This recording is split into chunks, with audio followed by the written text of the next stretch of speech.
அண்மையில் ராணிப்பேட்டையில் செய்தியாளர்கள் தாவேக நிர்வாகிகளால் தாக்கப்பட்ட சம்பவம் தொடர்பாக இதுவரை உரிய சட்ட நடவடிக்கைகள் எடுக்கப்படவில்லை. செய்தியாளர்கள் தாக்கப்பட்டது மிகப்பெரிய ஒரு பேச்சு பொருளாக சர்ச்சையாக மாறியது. ஆனால் அது குறித்து ஒரு நடவடிக்கையும் கூட எடுக்கவில்லை. ஆனால் இது தொடர்பாக இதுவரை உரிய சட்ட நடவடிக்கை எதுவும் எடுக்கப்படவில்லை. குற்றவாளிகள் மீது விரிவான நடவடிக்கை எடுக்கப்படவில்லை என்றும் குற்றச்சாட்டு எழுந்திருக்கின்றது.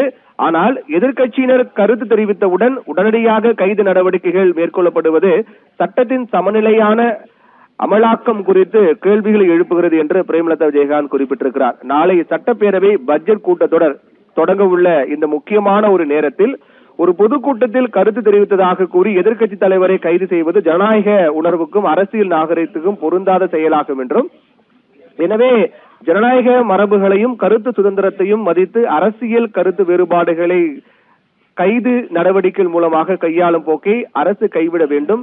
சட்டம் அனைவருக்கும் சமமாக அமல்படுத்தப்பட வேண்டும் என்பதே மக்களுடைய எதிர்பார்ப்பு என்று பிரேமலதா விஜயகாந்த் அந்த அறிக்கையில் குறிப்பிட்டிருக்கிறார். அதாவது அன்புமணி பொறுத்தவரையில் இவ்வளவு அவசரம் காட்ட வேண்டிய தேவை என்ன என்ற கேள்வியும், இதற்கு பின்னணியில் முழுக்க முழுக்க அரசியல் மட்டுமே இருக்கின்றது என்ற ஒரு விளக்கத்தையும் அன்புமணி கொடுத்திருக்கிறார்.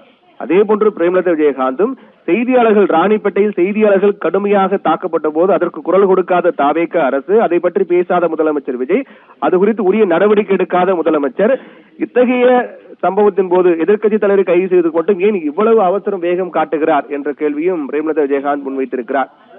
இப்படியாக இந்த கைது நடவடிக்கை என்பது அரசியல் ரீதியாக பல்வேறு விமர்சனங்களையும் எதிர்கொண்டு வருவதையும் நாம் பார்க்கின்றோம்.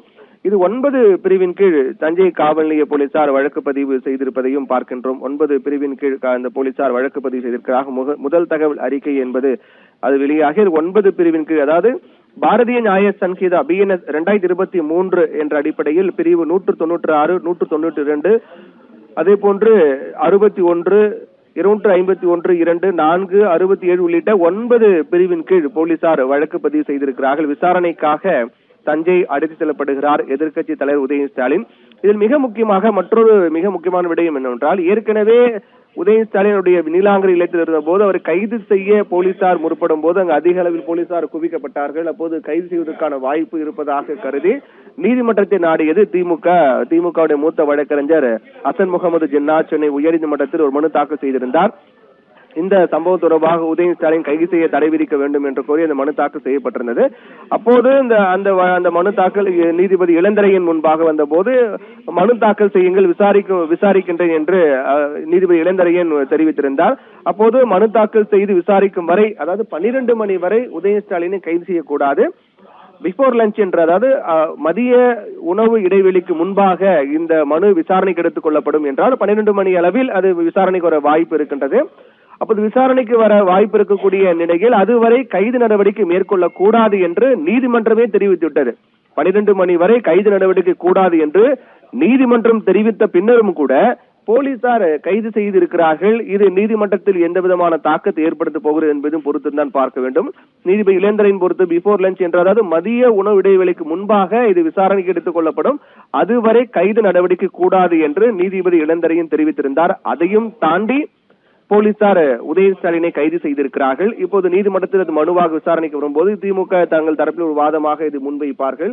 நீதிமன்றவுடைய அறிவுறுத்தலையும் தாண்டி இந்த கைது நடவடிக்கை என்பது மேற்கொள்ளப்பட்டிருக்கிறது, நீதிமன்ற உத்தரவை போலீசார் மீறி இருக்கிறார்கள் என்ற ஒரு வாதத்தை திமுக தரப்பில் முன்வைப்பார்கள். இதற்கு என்ன நீதிமன்றத்தில் சட்ட ரீதியாக இது என்ன விளைவுகளை, என்ன முடிவுகளை எதிர்கொள்ள போகிறது, வெளியாக போகிறது என்பதையும் பொறுத்திருந்தான் பார்க்க வேண்டும். தற்போதைய நிலையில் தஞ்சை அழைத்து செல்லப்படுகிறார் உதயநிதி ஸ்டாலின். தமிழகம் முழுக்க ஆங்காங்கே திமுகவினர் போராட்டங்களில் இறங்கி இருக்கிறார்கள். இதனால் தமிழகம் முழுக்க ஒரு பரபரப்பான சூழல் காணப்படுகின்றது.